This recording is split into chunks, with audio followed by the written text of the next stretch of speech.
Well,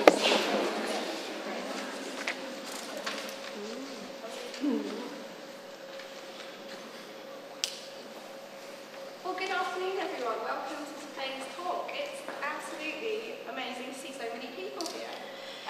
My name's Sarah Cooper. I'm the head of collections.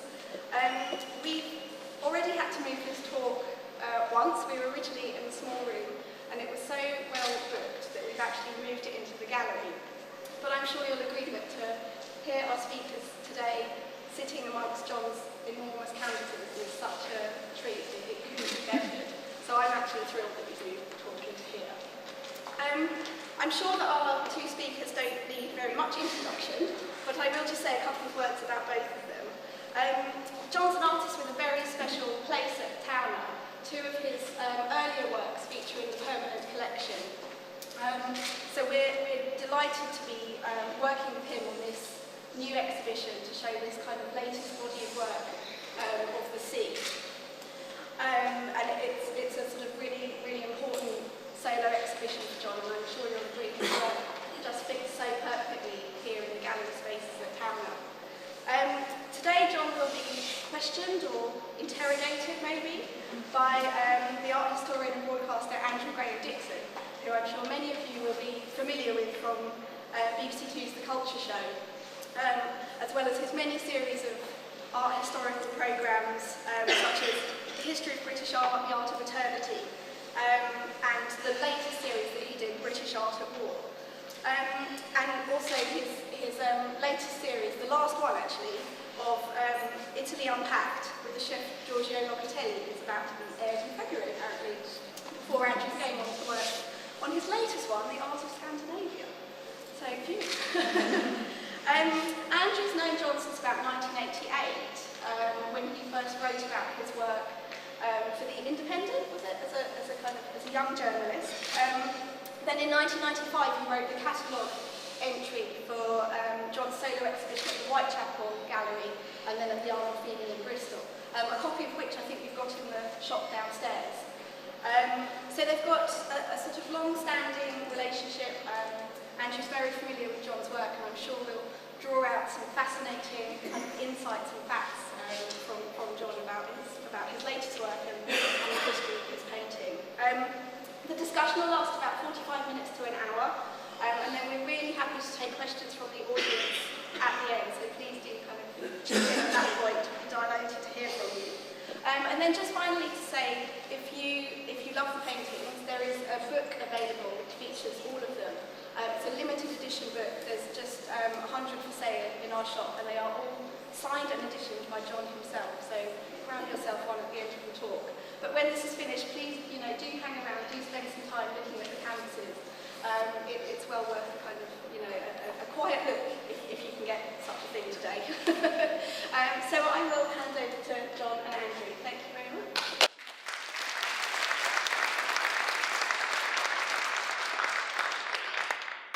Thank you very much.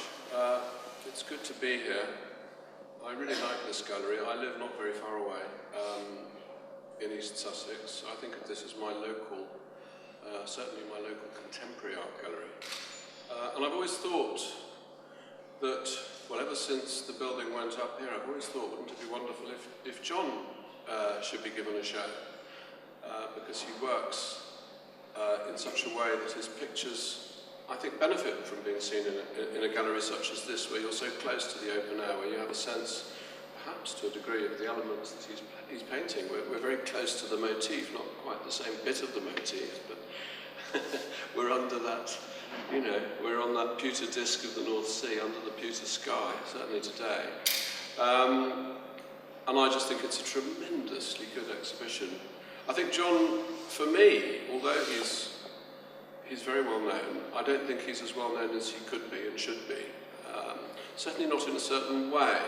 And I think part of the problem is the way in which the contemporary art world and the way in which it makes reputations functions in a very particular manner. And I think John has somehow, in some sense, slipped between the cracks of different people's preconceptions of what a contemporary artist is meant to be. perhaps you're not even meant to be a painter anymore, but if you are allowed to be a painter, you sort of have to fit a certain mould, and John doesn't. I see John as emerging from a very distinctive tradition in British art, which perhaps extends to the great Jewish painter whom I looked at in The Artists of War, David Bomberg. And the connection's actually direct in the sense that Bomberg taught and was very close to, or certainly Auerbach was very close to him, Frank Auerbach. And Frank Auerbach and John have had a very long and close connection. They are, I believe, still good friends and talk not every day, but fairly regularly about art. And I think that if you see John as part of that international, slightly uneasy group of painters, then perhaps that gives you more of a grip on what he's been doing. In another sense, I suppose, John, it doesn't really give people a grip, because what you are and what you do is so unique. So I'm not trying to put you into a cubbyhole because you need one. I'm just trying to suggest one tradition in which you might be viewed. Well, I guess you described it pretty well. Can't hear anything. Shout. You need to talk louder. You can hear me? Yeah, okay, sorry. I guess you described it pretty well. It's really difficult for me to address issues about where one is placed in history, why one is not better known, why one is not less known. I remember when I first started in doing the monochromatic work 4 decades ago. I had nothing. I didn't want to be a teacher. I had no money. I had 2 little boys. I became a postman. And I said at the time, I'm so obscure, even my own mother doesn't know who I am. And it's got slightly better than that, Andrew, but we're in that zone, because you're right, fashion is king, and painting is so unfashionable. It's fashionable. And I remember reading about a decade ago, someone in the Sunday Times, a critic, well-known critic, saying that painting was dead. And in future, painting would be the pastime, rather like basket making, that people hidden away in Devon would pursue. And I thought, what a wonderful reason to be a painter. Not only is a fashion victim describing painting as this, it is an abrasion to work against. And that abrasion, and Andrew alluded to Bomberg, but that European tradition that includes people like Rysdale and Koninck and Constable and Turner, I don't actually see myself as part of that tradition. I don't actually see myself as part of anything. However, as a carborundum, as a sandpaper, as something to work against, it is very important. One cannot go past Turner, but one can use Turner to one's own devices. And all this is going on in an idiosyncratic and personal way. And obviously the world of art needs to form the covered wagons into a ring. And if you're outside, you're outside. But after, I'm getting into my 7th decade, it really doesn't matter anymore. Now, it seems to me that what you've done throughout your career your life, maybe it isn't as calculating as a career, what you've done throughout your life is you've found yourself before certain motifs that somehow moved you, that you somehow felt moved that you wanted to paint. Yeah. And you've plunged yourself into each one of these motifs, really milieu, one at a time, starting in Green House. And I don't know how much people know about your method, but John's method, and I don't know if it's still the same either, but John's method in the past, when he was a postman certainly, was that he would always use his post round as a means of connecting with this milieu. The post round had a particular length, it was however many miles it was, and throughout it John would stop and make sketches of the landscape, and from those sketches would then create the works. Yeah, just to correct that a little bit. Sure. People do keep saying you you did the rounds and you did the drawings. Have you ever seen a postman walking, sketching? And the problem was, I've let that go. But what I used to do, I like being a postman because you finished at lunchtime. And in the afternoons, where I was living was the little village of Greenhouse, I used to go on these very, very formalised walks, or 5 circular walks at that time. And that's when I made the drawings, and then I switched. That's when I started to work monochromatically.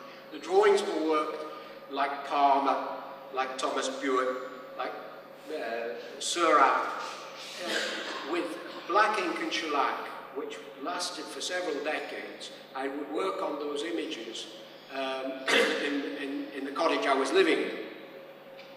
So that was the start of it. The key thing, though, Andrew's alluding, is the walking. Wherever I've found myself, I have to be, although I don't work topographically from the landscape, I have to make those walks to make the works. People say, oh, you know, it doesn't look like the sea, it doesn't look like Nelson's Col. Well, not to you, because it's my sea and it's my Nelson's Col. But if I didn't, I can't abstract from the landscape without these books. So, and these walks. It's a very, I couldn't just invent them.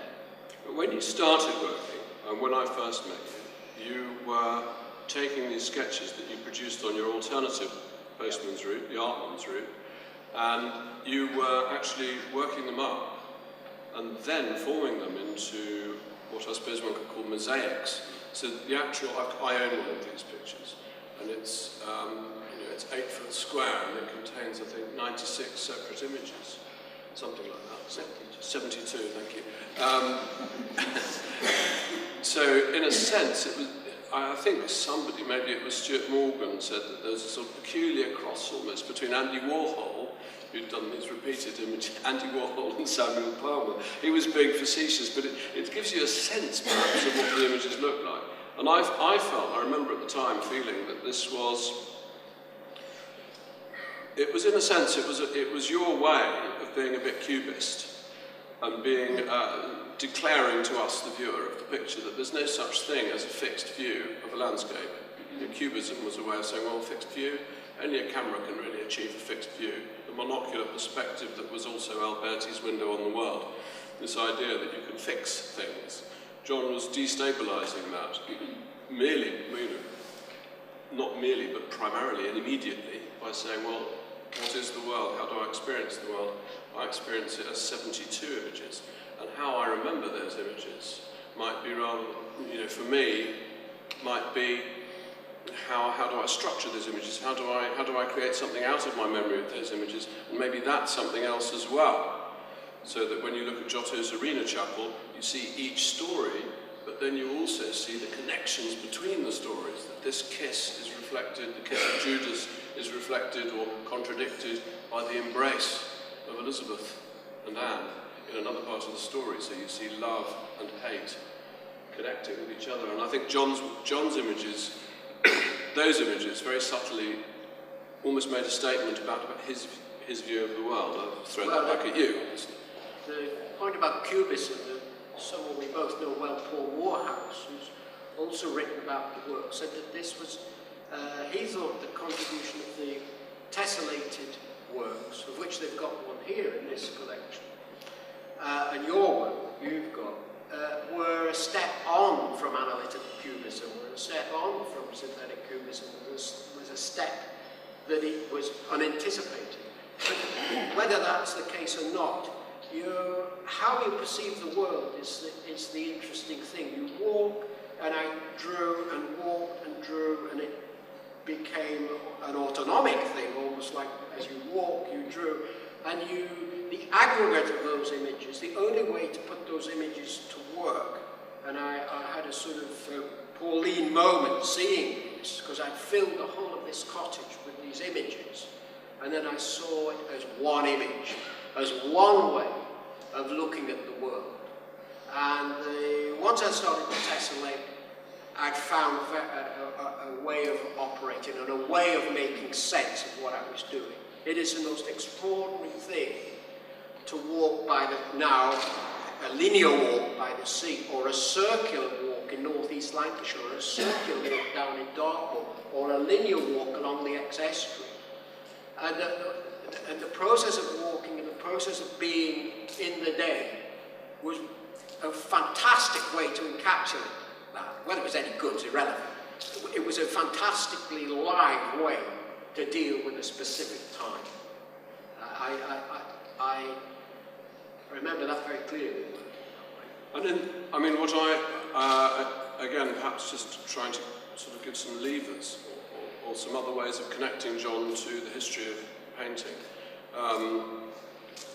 That some of the effects that were created by these mosaic of works were, you'd work over them to a degree, so that in fact there'd be marks that would continue right across from one image to another that were evidently laid on top.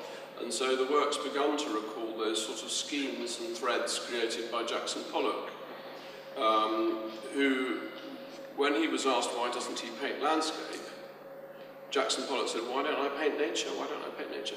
Because I am nature. In other words, my rhythm, my gesture, I am actually part of what I'm depicting. The rhythm of the sea is the rhythm of me. And I think that was there right from the beginning.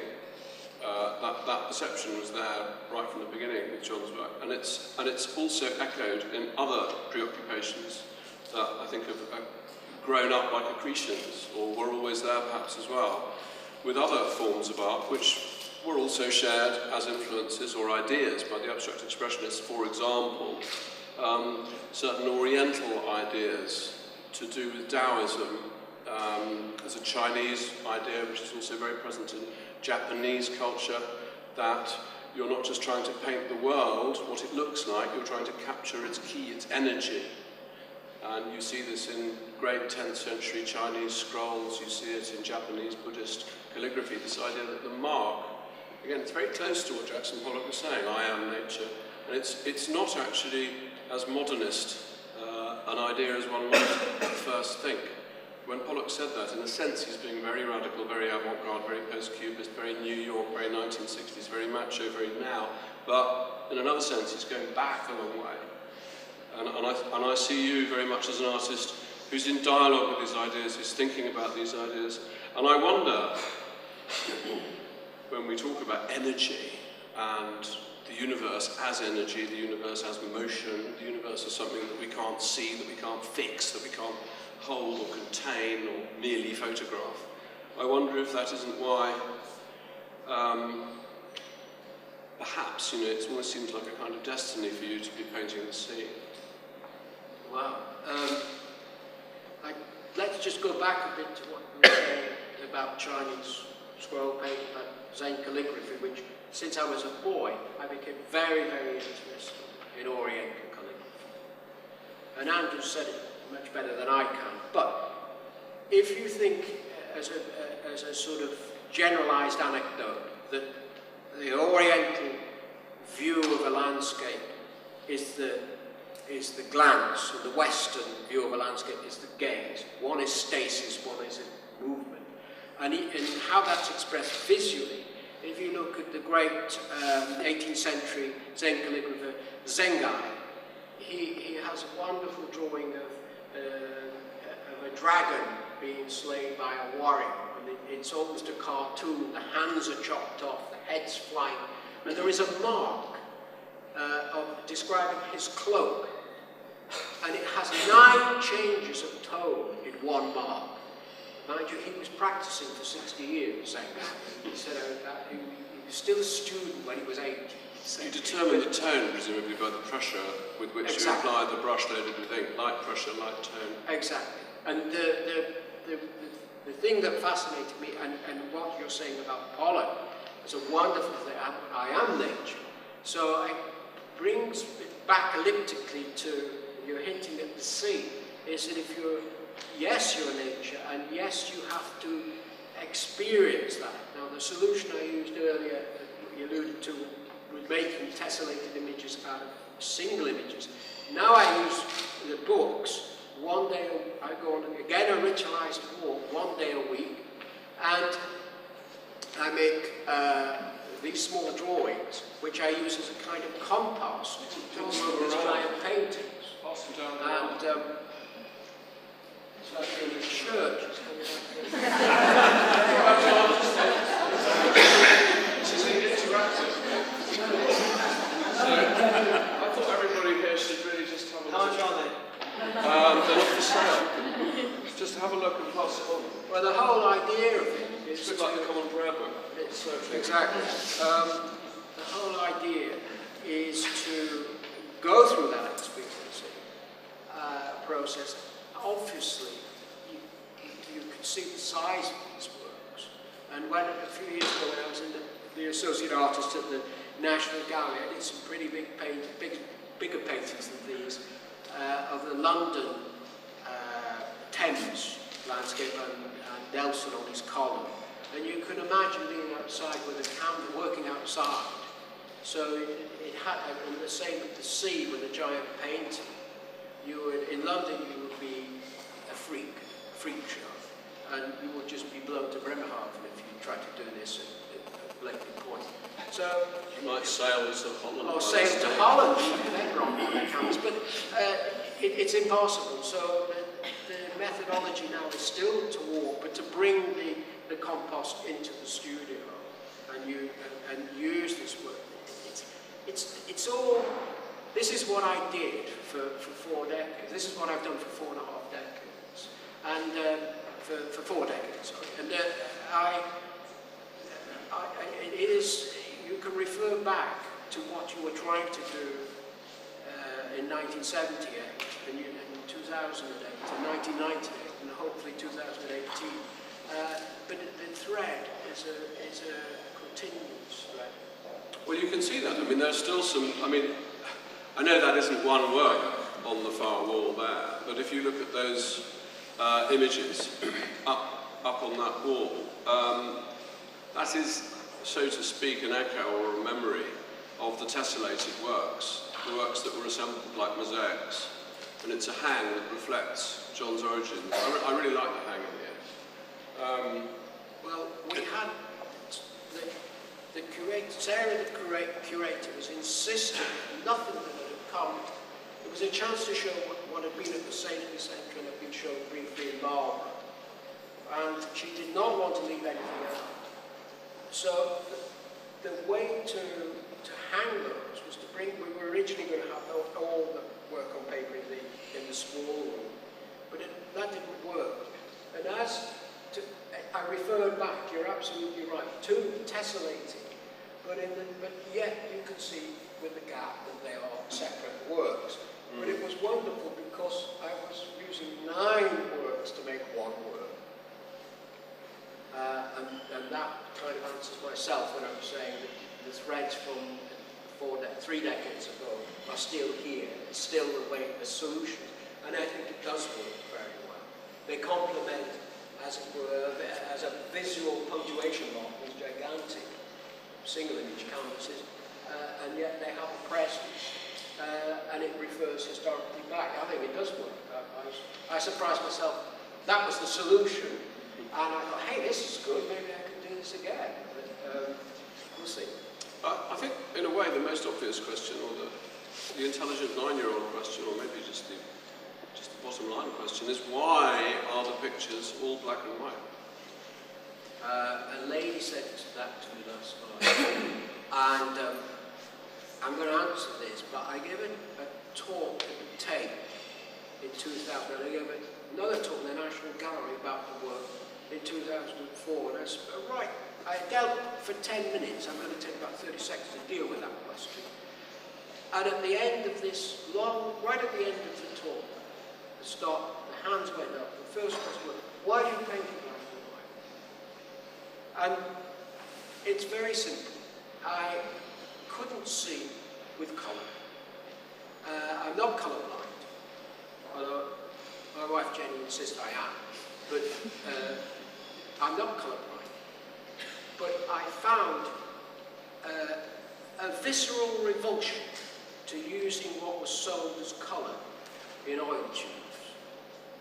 And I burnt everything, all the coloured work I tried to to do in the early 70s. I was completely lost.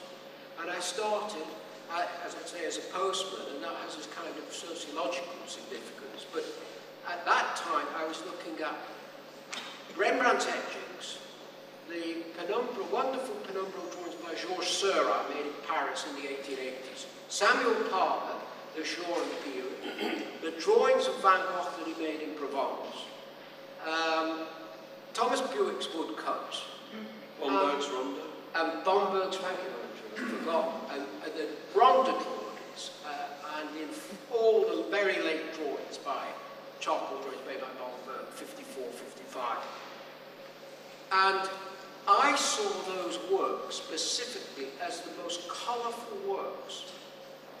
There is an etching which some of you will be familiar with by Rembrandt, The Three Trees, which looks like in the British Museum. And it's a very famous etching, it's reproduced a lot.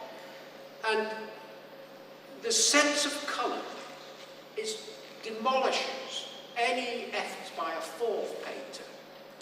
That etching has more colour in it than any fourth painter. Put it another way. I went into Senneliers in Paris, and there's little men who must have sold Delacroix colour in little jackets, and they have rack after rack of pure pink.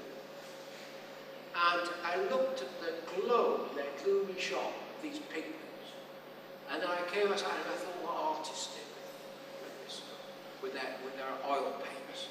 And it was so far removed that I thought I'm on the right track. I know it sounds extremely idiosyncratic or sort of false, naive sophistry to pursue this, but it is the way I see it. It is the way I formulate.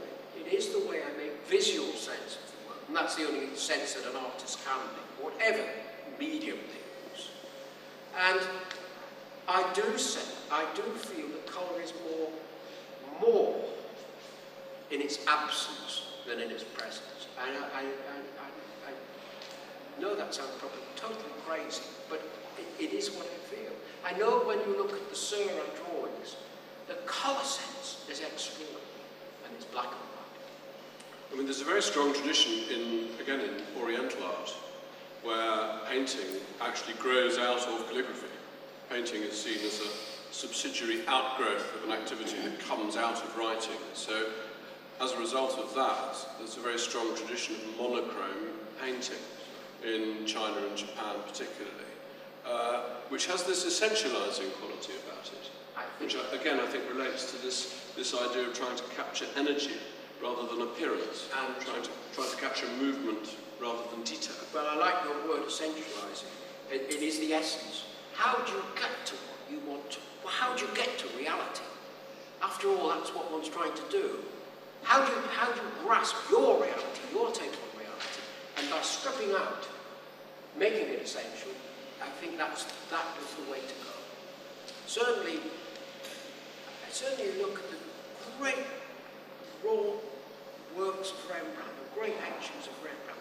They have a magnificent sense of colour, or better, a magnificent presence, a magnificent actuality or reality by absence, rather than making a Christmas cake. Essentialising colour is quite rare, I think, in art.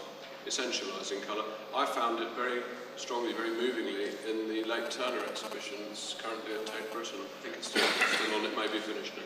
But Turner, in some of those very late works that are possibly not even, in his mind, ever going to be seen by the very many people who are aggressively misunderstanding it. He's using colour in such a way that it almost has the essentialising quality of black and white, if that makes sense to you. You know, it's all you're looking at is light and its movement. It makes absolute sense. Those painters, and I've said this before, and you and I are in agreement on this, is the very late Turners, which have no 19th century devices, such ships, or they've gone way beyond American colour field painting. They've gone way beyond Saint-Twombly. They've gone way beyond anything. They exist in the world as utterly fresh, utterly living. They're floating, they're like an ice cube on the top of an oven. They just float forever. And they are the most dramatic essentialized statements about the sea, but about much more than that. The most extraordinary abstractions from reality. Probably I consider those paintings to be the greatest paintings of Turner, so the greatest English landscape paintings. And they were thought as utterly incomprehensibly mad, and I suspect some people today would think them mad as well. And they were recently shown in Margate, which is good. I'm interested in your subject, to come back to your subject again, if we're thinking about the sea as a subject. I was recently asked by Folio Books to write an introduction to an edition that they brought out, first time ever actually, an edition of the text of The Toilers of the Sea by Victor Hugo, together with the illustrations which are owned by the Bibliothèque Nationale, which he wanted to be published with the book but never were. And his depictions of the sea are actually, in a sense, quite virtuesque. They're very, very essentialising, and a lot of monochrome. They're actually very beautiful. He's quite a considerable artist. But I was struck by reading The Toilers of the Sea, which he wrote when he was, in essence, an exile from France. Everything had gone wrong. He wasn't living in France anymore. He was living in Jersey, on this rock. And he felt very much, or he writes in the book very much about the sense that being next to that raging thing called the sea, especially when it's raging, really puts your own problems in perspective. It roots you, it grounds you, it makes you realise who you are, where you are, what this all is. Maybe it's an absurd universe. It's certainly a turbulent one. And that novel is all about one man's failed struggle to overcome the sea, fate and destiny. But I was thinking of you a little bit when I was reading it and writing my foreword. Thinking of you at Blakely Point, not necessarily in exile, but you're not exactly as close to the bosom of the contemporary art world as say, someone like Anselm Kiefer, whose work I don't hugely admire, certainly not the recent work. But do you feel that you've gravitated to the sea as you've got older, or as you try to grasp ever closer what you think of as your sense of reality? Is the sea something? Because it seems to me that you've been moving towards it in a sense that feels almost inexorable, because the previous, or the last but one, which I remember you and Hugo saying that these paintings are very Dutch. Where were you there? You were in East Anglia at that point, is that right? No, we're in Exeter. Exeter, that's right, that's right. Yeah, no, silly me. But do you feel you've been, as it were, moving closer and closer towards something? Because it's vanishing. I like my own company. We're shooting the breeze in here this afternoon, but most of the time I'm just in a room with no distractions whatsoever painting. And I like that stuff. I like it at Blakely Point because there isn't anyone apart from some seals, some birds. And I liked it because the first time I went, which was in May 2009, it was a nice sunny day, and I started at a place called Clyde, and I walked along this shingles bit, and I kept walking, and I thought, when's this ever going to end? Well, it ended at the sand, the sea was coming into a harbour, the North Sea, and you literally walked to a vanishing, it was like a vanishing, you're not walking to a vanishing point, but you felt that's it, that's the singularity, that's the singular. Is this the singularity of your life? Is this is it really the singularity? Have you come to the final thing? Have you come to the final place that you will work? And I think it's the incredible, almost by the nanosecond, the thing changes. And it's nothing, and it has everything. It is everything and nothing. So it has a perfect quality. And a perfect quality to be alone in. Whether this, that's it. I didn't mean to. No, I know you. I'm just musing. But the pictures do give me the sense. I mean, I really love that one there, and the one on that far right, number 3 on the right. But they have a very strong sense to me of pictures that put you on the threshold of something. You feel that you're on the threshold. that you're on the edge of something that's about to turn, that might be about to absorb you, might be about to take you over. And the scale of the pictures seems to me to be very important in that respect as well. These aren't your biggest pictures, but I think this is a good scale. Because it's larger than your eye can take in one go, especially if you stand fairly close to the paintings. Well, you were saying earlier, I hinted at Can you talk into the mic? tiny bit. Thank you. You hear now? Yes. Yeah, sorry.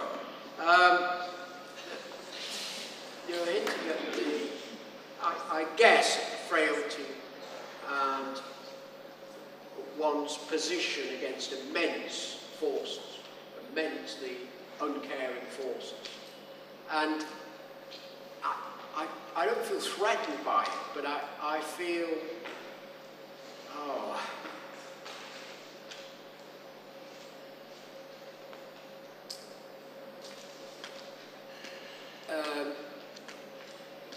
gosh, I don't know what to say.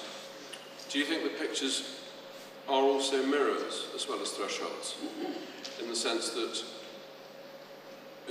Pollock meant when he said, "I am nature," that when you view this turbulent sea, you're actually looking at another version of your own turbulence. So after all, we've got these seas of... It's inevitable. You and I were talking briefly how much we like the Rembrandt show that's on at the moment in the National Gallery.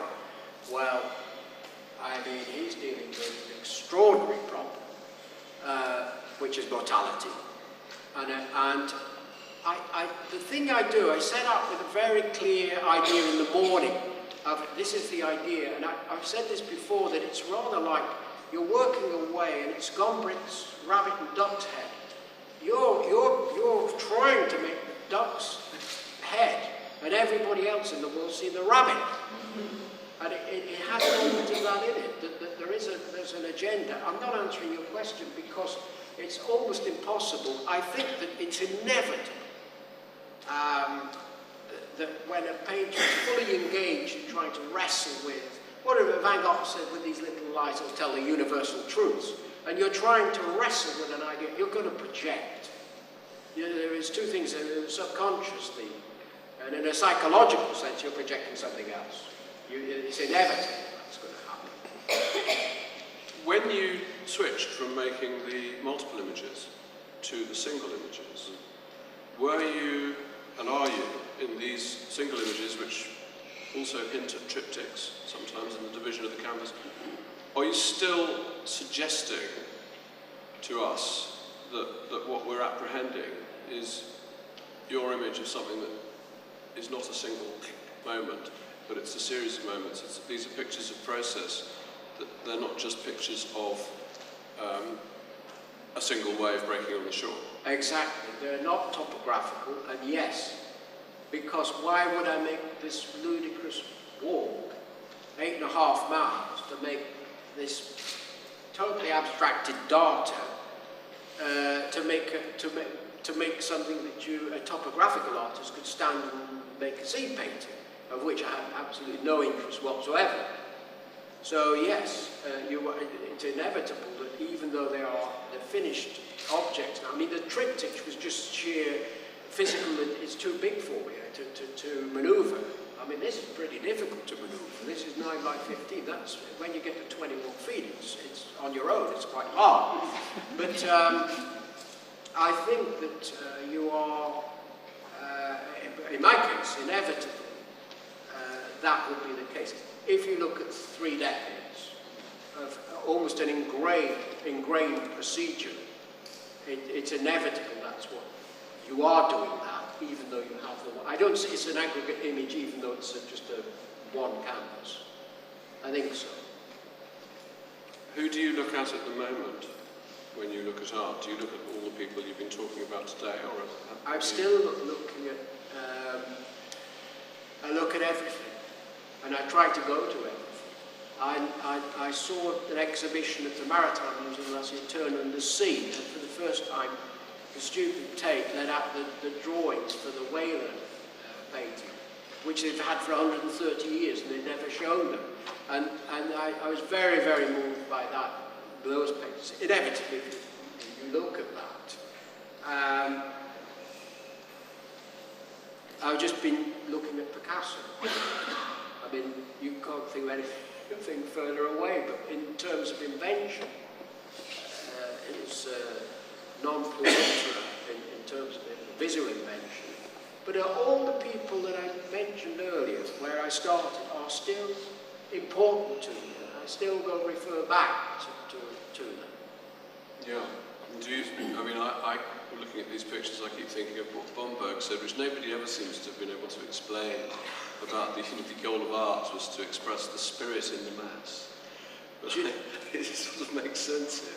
Well, I don't exactly. I mean, what on earth does that mean? I mean, I don't know what it means. I guess it means it's another Pollockism. You know, I am nature, and what he's saying is I am empathizing so deeply with the forms in Ronda, or yes, in Spain, that hidden in there is the spirit, and I don't know. There's a huge difference. I mean, if you all had a look at the sketchbooks, have they been passed around? There's a huge difference between some of these shorthand marks. I mean, it's hard. You look at some of these shorthand marks in the sketchbook, and it's quite hard to see how that would have helped you to create this or that picture, because it must be like almost like the sorts of mnemonic that we know Hogarth used. You know, that he would do this and this, and then he'd remember that stood for a man with a dog on Piccadilly. No one else sees it, but he can then draw his cartoon. Absolutely. I mean, I think that's great. If you look at the long, the three cases, and that really is the studio floor. So I'm switching. I can use part from one and add it to another, and add it to another, which comes back to what you were referring to. Is this one image? So that answers that. It's not. And I've never wanted to tell a story. I think painters that tell stories, notwithstanding Giotto, I have no interest in. In fact, I'm quite hostile to it. I like visual things should be visual. And so I think work in a totally non-rhetorical, totally non-topographical way, and end up with something that has to coalesce, it has to be an actuality. And it's an unfair question, I always think, to ask an artist what their work's about. I try never ever to do it. I'd rather ask them what their favourite chocolate bar is. But it strikes me that as a maker of images, you never quite know what you're doing completely. And sometimes you need to wait until you finish doing it to sense what it is that you have been doing. And sometimes painters maybe never know entirely what they're doing. I was thinking of, I made a film many years ago about Constable, and I was trying to put together the facts of his life, the facts of his painting, and I was just very struck with this particular moment where he starts painting the wind in Hampstead. He's painting wind, he's painting sky, he makes Hampstead feel like the Stour Valley, but you can breathe the paintings in. And at the same time, his wife Maria was dying of emphysema. She couldn't breathe at all. And you wonder, you can't help wondering whether there are connections, that there are parts of the artist that don't quite know what the other parts are doing. And I think even if it's true or if it isn't true, I don't really think it matters. But I think that one needs to acknowledge that there's this kind of essential inability of any artist or any creator to necessarily appreciate every dimension of what they do, hence the unfairness of asking them what exactly they're doing, because it's not always absolutely apparent. Well, in a way, we're back to rabbit's head, duck's head there. Because what I think I'm doing, obviously, I might not be. Or there might be several things, but I do You probably are doing it, you just might be doing other things as well. Okay. But I think it's something like this. When I started with the walking the talk, when I started walking and drawing, I said these works were a visual diary of my existence of each day, of each week, of each month, of each year, of each decade. And that's what, and so the walking was like walking through your own life. So what do you think it's about? It's about mortality. I'm running out of track now, so maybe that's why when you said you've come to the, what do you think you're doing, so inevitably you'll end up at the sea. That's what I think it is. I think it's about mortality, and I think it's about my mortality and how I deal with it. Just as all these people have to do with mortality.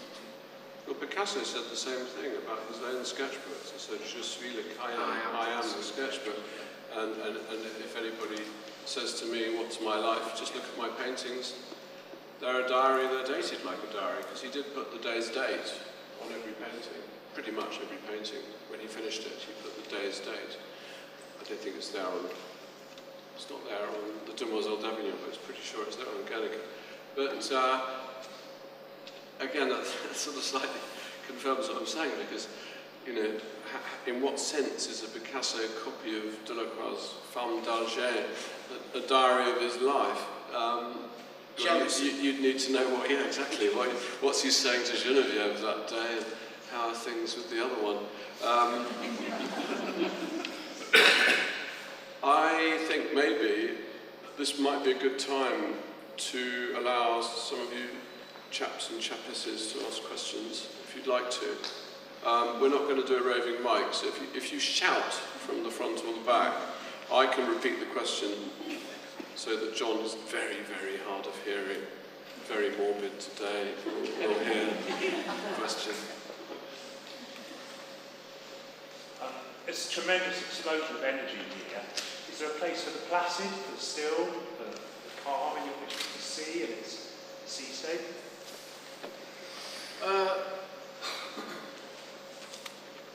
Gosh.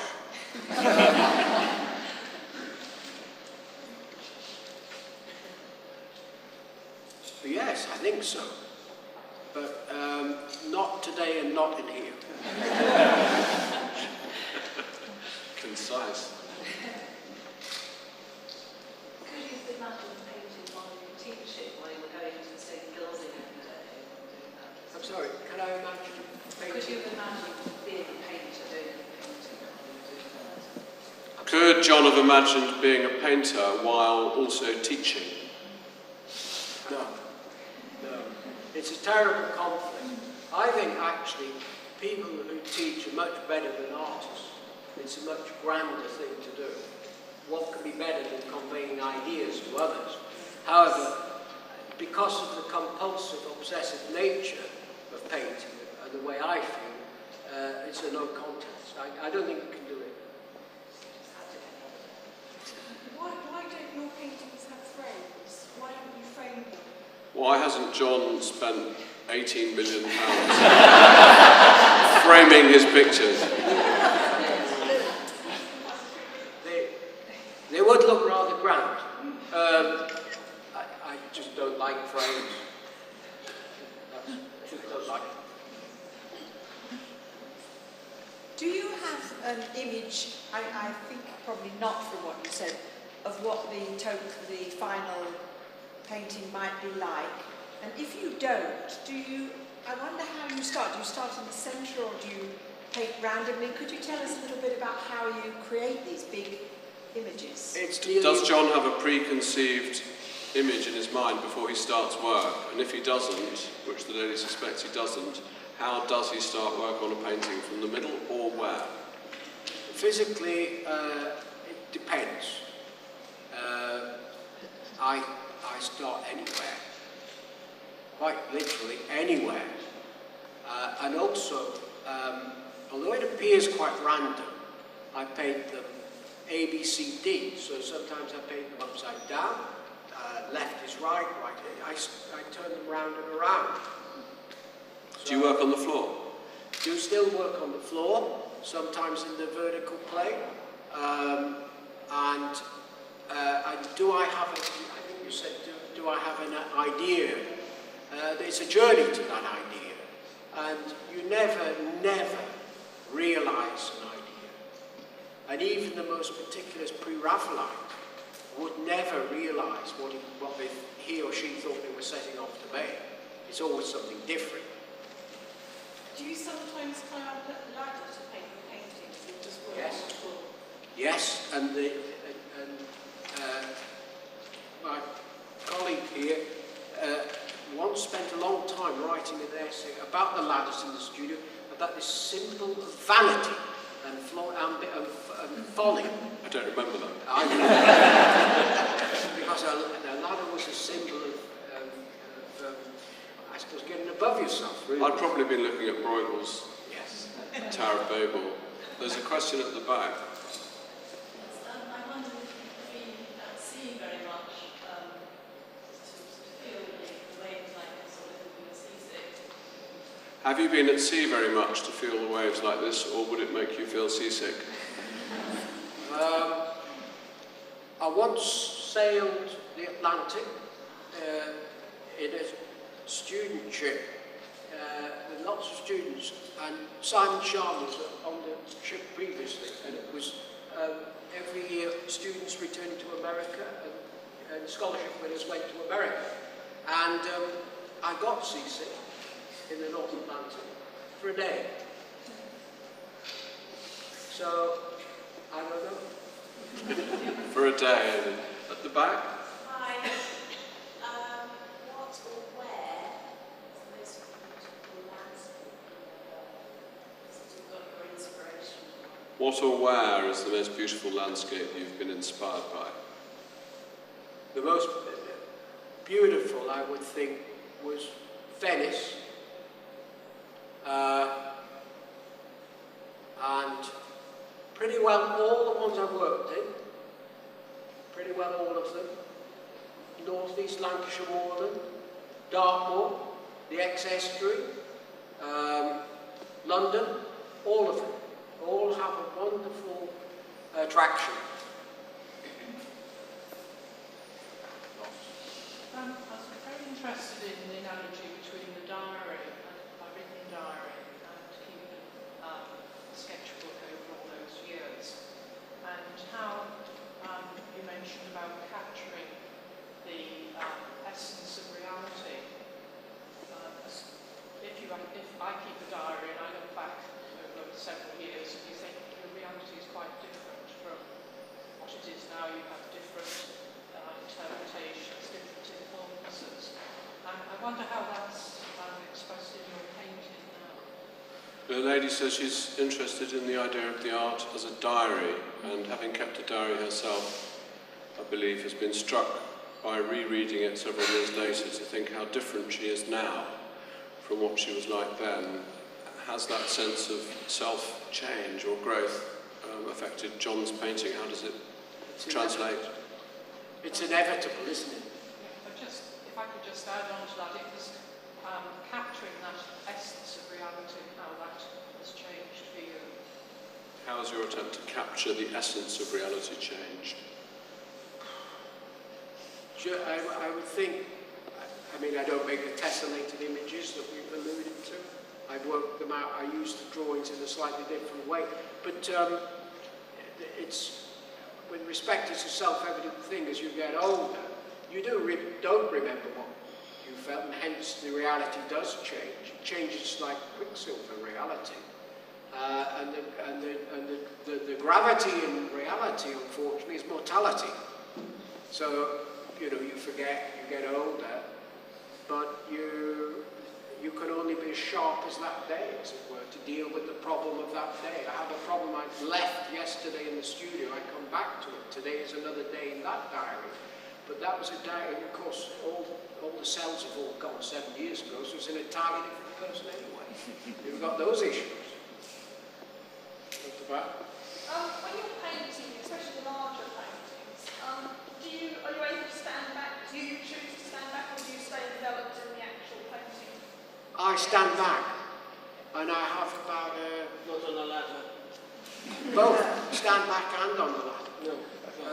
It's on a ladder, you're standing back because you're looking down. Yep, absolutely. You're standing up. I have the maximum distance is about 30 feet. So that's it. Although sometimes the studio is really an industrial unit, so the door goes up and I go outside, so I do get right back from them.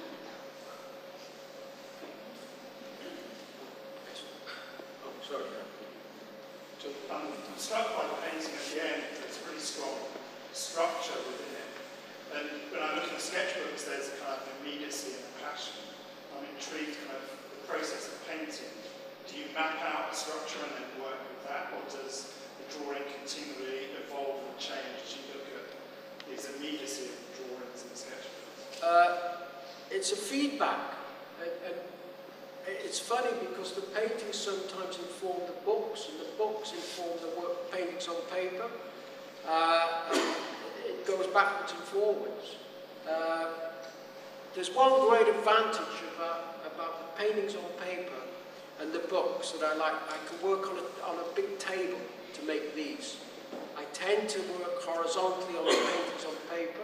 I do with when I can break down the triptychs, so I can spin them around and change them quite rapidly. But that's just a technical thing, because it's getting quite physically quite hard to paint, 168 square feet is quite difficult as you get older. But I think what you're saying is that all the material gets pulverized, and one hopes for the thing at the end of the wall, on the end wall. Do you map out the structure within it? No, I change it. I do map out, but I change it. I change it, and I tend to work in a completely abstract way. I work in a very, very abstract way. What do I mean by abstract? I don't actually have a topographical idea. I don't, there isn't any sequence. There aren't any reference points. There is just a coming together to make an actuality.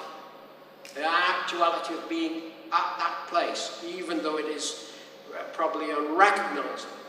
It is the sense of place that fascinates me. If you can grasp that, it would be marvellous.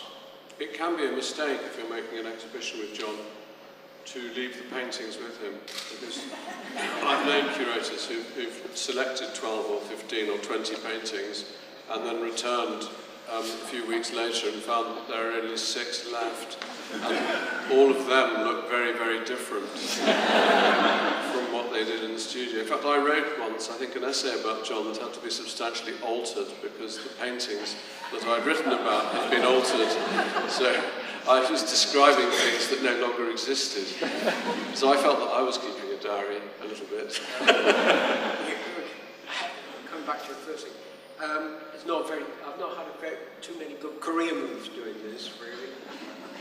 I think one of the difficult things, I personally think one of the difficult things for John, and I think it's separate challenge to the painting, if you like, but it's absolutely part of the challenge, and it's very hard to get right, and I think you've got much, much better at it, I think, than you were once. It's knowing when to finish, knowing when to leave a picture alone, because there's a level at which John can overwork a painting and it just dies. It's almost like Francis Bacon used to say, well, Marlborough have to come and take the picture away from me, because if they didn't, it would end up like that painting in Le Chef-d'œuvre Inconnu, where they finally see the painting, the great masterpiece, and it's entirely black with overwork.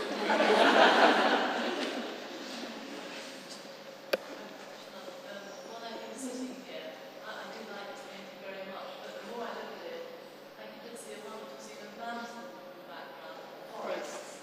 Now, would you take that as it's not meant to be a criticism, because to me it's a totally different painting from the sea. The lady has been staring at the picture in front of her over there in the far corner of the crowd, and is struck by visions of mountains. And John is being asked whether this is heresy. Whether it's heresy, whether it's misinterpretation, whether it's okay to see mountains. I come back to the duck and the rabbit. I mean, Oh, right, so actually, you've been painting the sea and I'm seeing mountains. Okay. Yeah. Okay.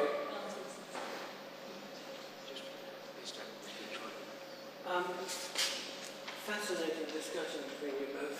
It's clear that some things have made some things more confused in my knowledge. However, an extraordinary thing about art is that if you look back to primitive civilizations, the word art does not exist in the language. What they do, African masks for example, are not made really for galleries. And on the way through the history of art, the phenomenon of doing work to put on show is very different from the cave paintings of Lascaux, etc. In the sense they're on show, but there's something very different going on there. The poetry of Emily Dickinson was created privately for herself and later became public, and they're very beautiful. But it strikes me that many artists, including the wonderful Rembrandt and the wonderful Turner and millions of other people, have got this agony that I'm aware of as a fellow painter of asking art for whose sake, right? What am I doing in terms of being truthful to myself, as you clearly are? And how does that balance against how my work might reflect in the minds of other people, as the lady over there has just said? The last bit.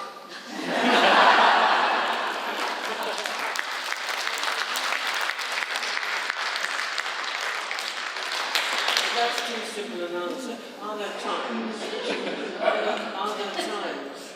when you have been affected and it's made you reflect from people like Andrew who say things that do jolt you and affect the way you work? Certainly, when you are, if nobody's ever written anything about you, you put them up, you always wonder what people would say and how you would react to criticism. But as you get older, it doesn't matter at all. It's lovely when it's good criticism, it's good commentary. It's just irrelevant when it's bad. Simon Sharma disagrees with this. He says he's far too old for it not to matter what people think. But the changing point for me was an exhibition that Andrew worked on at the Whitechapel and did the catalogue for, and an art critic for the Telegraph wrote about my huge canvases, which were very big on stretch canvases. He said, what are we to make of the huge canvases John Virtue's draped around the Whitechapel? This is rural minimalism.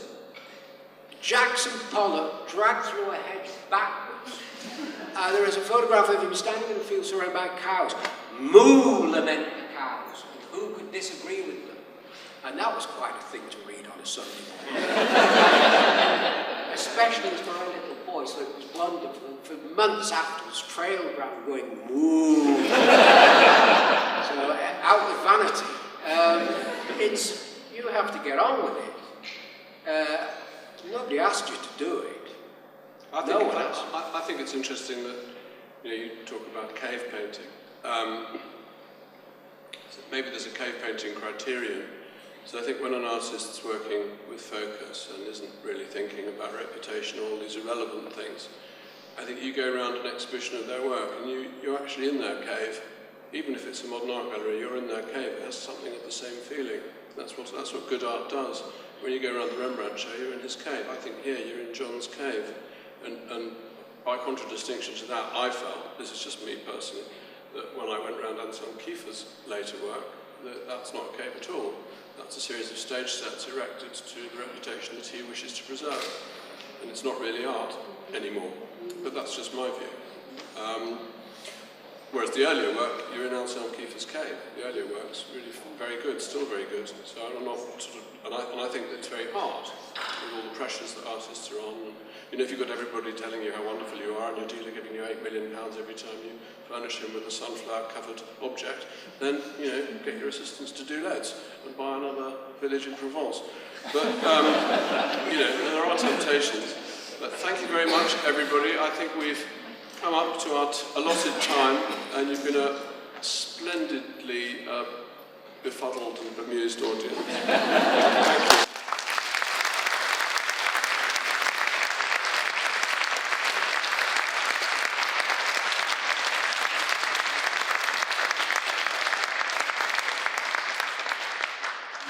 David Dimbleby. I'm the chairman of trustees of Towner. As some of you may know, we took over Towner 6 months ago, and as trustees, we're thrilled with this exhibition. I'm glad we've become your cave for the next 3 months, because a very, very fine cave it is.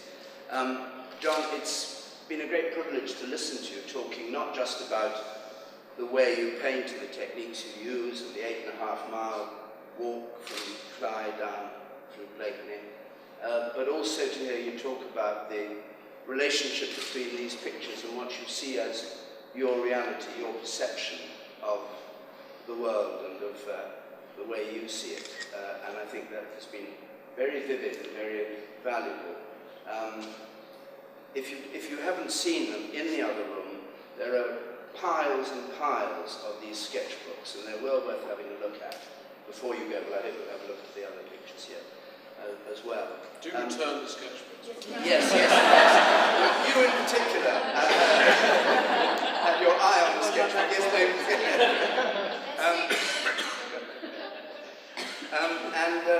there was talk about Bomberg and Auerbach, and one of the things as trustees we've been considering, looking ahead, is to try and get a joint exhibition of those two painters here. We're determined to put Towner even more on the map than it has been by original exhibitions, but also by exhibitions that can serve to enlighten people around, bring people down, not just from around here, but from London as well. Our great plan is to get people coming down from London rather than us having to go to London to see exhibitions like this. And I'm particularly grateful to John too for the immense care he's taken with hanging this. I talked to Matt, who's in charge of the business of hanging. He said he's standing over there, which is why I paused slightly. He was really grateful to John for the care that he took, and though he thought that John had a reputation for being rather difficult about hangings, not least because of the one that Andrew mentioned where the paintings diminished, actually it had been a very creative business, though he was puzzled why there were footprints on the back of some of the panels. It's a cow print. Anyway, I'm very, very grateful to John, and he's been here all week, and I'm grateful to you for taking the time today. But I'm equally very grateful to I won't call him my colleague, because I am but a beginner in the world of explaining art on television, to Andrew, who I've for long been a huge admirer of. I don't know whether you saw, I'm sure you did, his Low Countries series, and I look forward very much to the Italian series, which I've heard a little bit about on the grapevine. But I am very grateful to him for coming here and playing such a part and giving us insights into ways of looking at painting and art and a historical context into which to put John's paintings. And I hope very much we may be able to entice you here again, Andrew, for another exhibition. Why not? So to both of you, thank you very much indeed.